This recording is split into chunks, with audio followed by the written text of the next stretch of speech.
So, Vaughn, thanks for the segue, because sometimes is the time to quit. Sometimes is the time to pass the torch. And ladies and gentlemen, I want to introduce you to the next Master of Ceremonies for the Aelita Emerson Hour.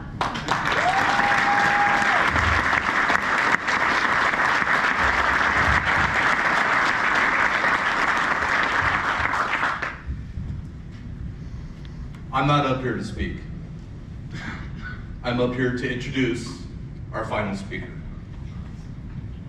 Willis.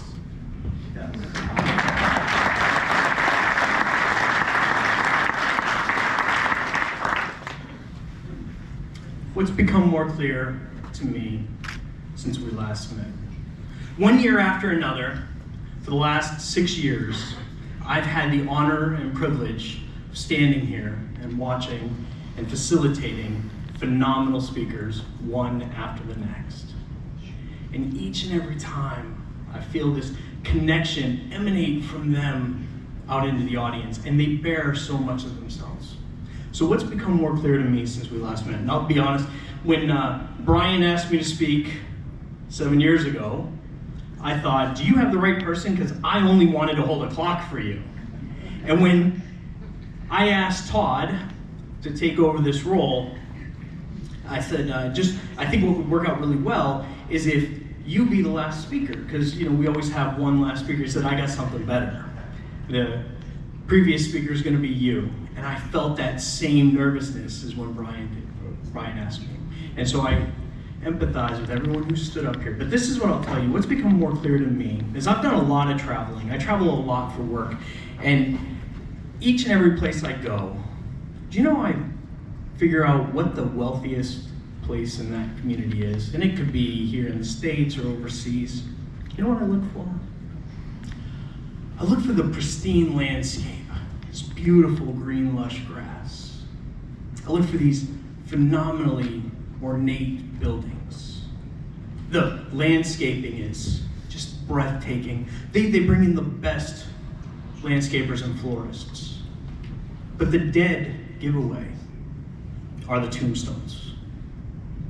The richest places in all of your communities are your graveyards. Because that's where men and women have taken their hopes and their dreams and their great ideas and all of the things they didn't pass on and never came to fruition for one reason or another, and it's buried right there with them.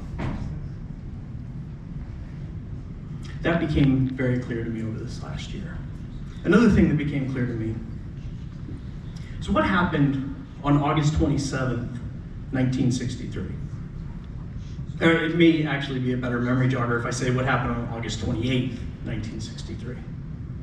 Dr. Martin Luther King stood on the stairs of the National Mall and spoke to a crowd of 250,000 people.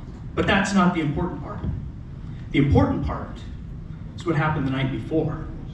See, in the night before, King was rehearsing his speech. He only had 4 minutes, and he volunteered to go last because no one else wanted it. And as he's getting his speech together with his speechwriters and his best trusted advisors, they say, this is the speech, stick to it. He's like, yeah, but there's more, and he knew there was more.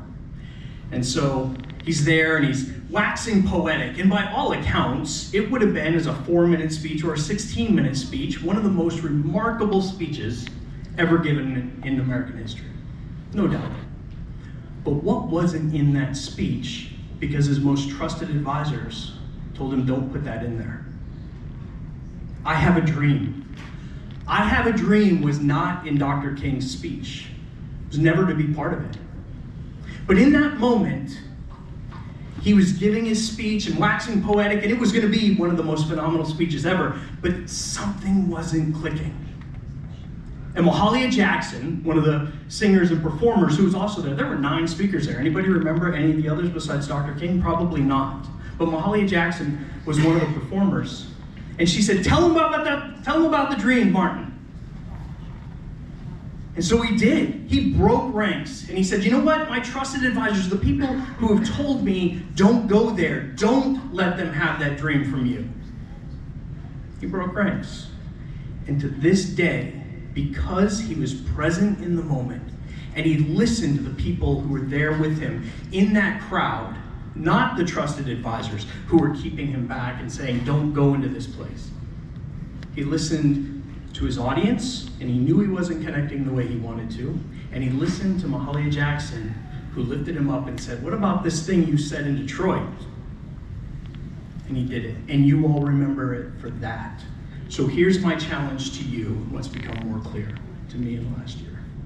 Don't take them to the grave with you. Share those dreams.